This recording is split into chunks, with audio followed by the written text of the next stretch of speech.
القصه كلها اللي عملها فيتوريا، لانك سمحت قبل كده وجيت دلوقتي عايز تحط نظام. فايه الفرق ما بين انك سمحت قبل كده انك تسيب اللعيبه في اوقات معسكره، ودلوقتي انت قصدك لو كان قال لا قبل كده كانت بقت دي بقى هي طبعا كان بقى حط نظام ده الميزان. انت ليه تزن على دماغك وانت وافقت في الاول، دلوقتي جاي تقول لا؟ ما هو المعامله مع كل الانديه بالمثل.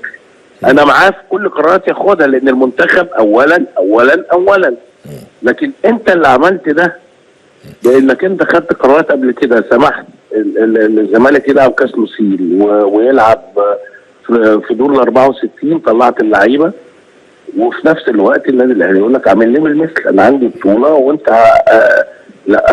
هو حقه كمدرب في فتره اجندته يستخدم كل اللعيبه باي شكل، لكن هي مشكلته انه هو سمح بده قبل كده، سمح بده للزمالك اللي قاعد على الحجر عشان يمش في العام بتاع المنتخب يتبسط لما خرج لعيبه الزمالك ماتشين، ماتش السوبر لوسيل وماتش إيليك بطل اتشاف في ظل 64 في بطوله افريقيا. ولما احنا نطلب لاعيبتنا يبقى البيت بيت ابونا والغرب يطردونا.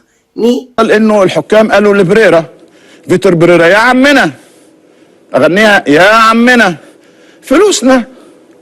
قال لهم بقول لكم ايه، ابعتوا لي، والله هذا حدث، ابعتوا لي ايميل، وانا الايميلات دي قولوا ان احنا مش هندير مباريات خلال الفتره المقبله، وده بيحصل في اوروبا.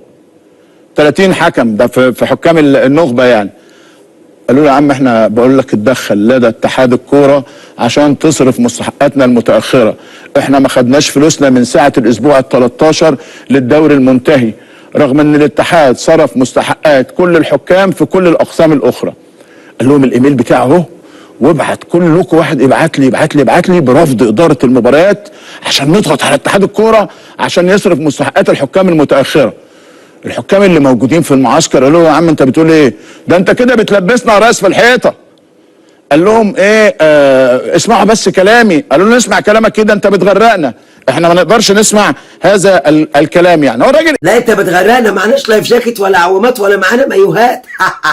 من الواضح ان الوضع داخل لجنه الحكام صار سيئا. حسنا، نتمنى لهم الاسوأ.